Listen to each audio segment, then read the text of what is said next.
दोस्तों, मैं इस यहाँ से एक क्लियर मैसेज देना चाहते हैं कि कॉर्पोरेट फार्मिंग 26वीं तरमीम के नाज सिंधु पर हम इन सबको मुस्तरद करते हैं।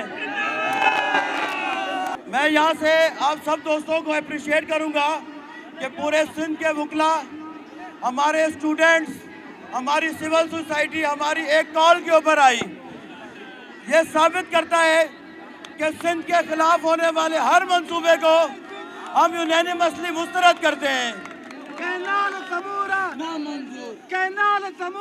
सिंध के पानी पर सिंधियों का हक है और उसको हम छीनने नहीं देंगे।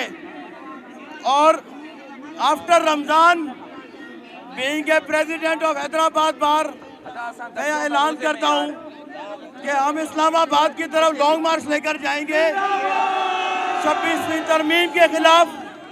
तो इस काले कानून को हम ख़त्म करेंगे, इस कैनाल के प्रोजेक्ट को हम ख़त्म करेंगे और कॉर्पोरेट फार्मिंग के नाम पे होने वाली ज़मीनों पे कब्जे को हम ख़त्म करेंगे। इस्लामाबाद लॉन्ग का मार्च करेंगे हम। रमज़ान को पोसी तय कंदासी, रमज़ान गुजरे उनको पो तय कंदासी। 26वीं तरमीम के खिलाफ सिंधु ते दाड़ो ना मंजूर।